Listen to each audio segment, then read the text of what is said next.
Today we're going to explore the idea that when we use our imagination, we tap into the sources of the universe.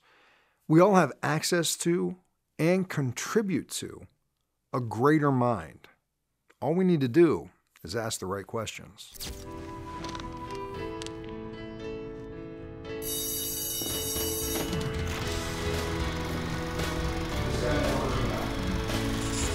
Take the first step. That's the only way. Have you ever found yourself in a situation where you needed an answer, you needed a solution, you didn't have the resources around you, another person, the phone to be able to get the answer that you needed, and you asked yourself the question, and from somewhere you just couldn't imagine where, you got the answer, and you knew inside of you it was the right answer. And after you moved forward, you were amazed to find out that this information you should have had no reference for was the exact answer you needed. Where did that come from? Was it your creative imagination? What is imagination?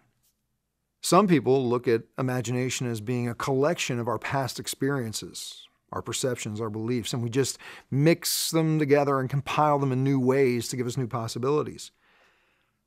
Other people view imagination as being the ability to turn a part of your mind on as a radio receiver that allows you to tap into a greater mind, a larger self, a creative intelligence that exists outside of you.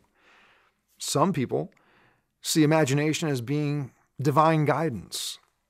I'm not here to tell you one or the other. I'm here to open your own experiences and give you skills to how you can tap into more of it, no matter which one you think it is, whether it's something inside of your own head or whether it's something outside. See, the thing is, we have access to every answer that we want. My personal belief is that as we become more self-aware, we tap into an intelligence beyond ourselves. High school science teaches that if you break everything down to its simplest form, beyond atoms, protons, neutrons, it's energy, simply energy vibrating at different frequencies.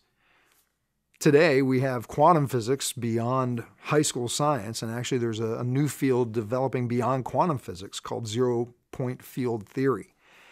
And Lynn McTaggart discusses this in a book called The Field, that studies scientifically now prove that thoughts of individuals can be broadcast and received thousands of miles away. That when someone sets an intention, when they think about something, when they ask a question, it can have an effect on something or someone on the other side of the world. Scientifically proven.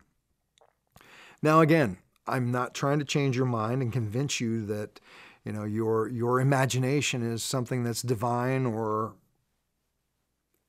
etheric. But what I do want to open you up to the possibility of is that you stop yourself from tapping into whatever that source is by the languaging you use for yourself. Two things that will prevent you from coming up with any type of solution are the words "I can't" and the words "I don't know." Because you instantly shut down the part of your brain that pulls together the resources for you to find those answers. Tony Robbins does a great example when he asks a question and someone says, "I don't know." His response is, "I know you don't know, but if you did know, what would the answer be?" Automatically, they turn that part of the brain back on which accesses the answers, whether it's internal imagination or whether it's external guidance, and the answer comes from them. Try it. I'm sure you'll be amazed with how it works. What I want to offer you at the moment is that you truly do have access to more potential than you give yourself credit for. Challenge is we've usually just got so much stuff going on inside of our heads that we can't hear the answers.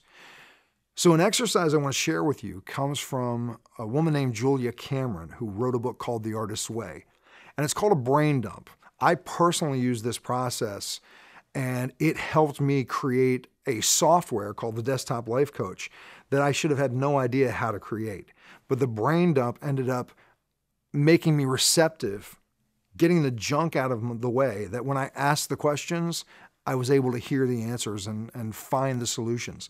Quite simply, the brain dump is to sit down with a notebook, that standard 8.5 by 11 notebook, and for 3 pages, write nonstop any thought that comes into your mind. If your mind seems to go blank, keep writing, going, I can't think of anything, I'm not thinking of anything, keep writing until you've reached the 3rd page.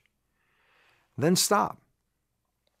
Ask yourself the question that you're looking for the solution for. And then just open yourself and be receptive. My experience with this is that it always has worked when I've applied it. Do the brain dump, clear the junk out of my mind, open myself up to the reception of the idea, open myself up to the possibility that it initially may not make sense, but I have always found the answers I'm looking for when I've done this. So take a moment now, experiment with it. Do a brain dump, 3 pages, any thought that's in your mind. They don't have to be complete sentences. It just has to get the thoughts out of your mind. Then put yourself in a very receptive state of mind. Ask the question and be open to receive the answer. I look forward to hearing what your results are on trying this. I know it's a little bit out there compared to some of the other things that we've talked about. And for me, it has worked every time. And I believe if you practice it, you'll get the same results. I look forward to seeing you soon.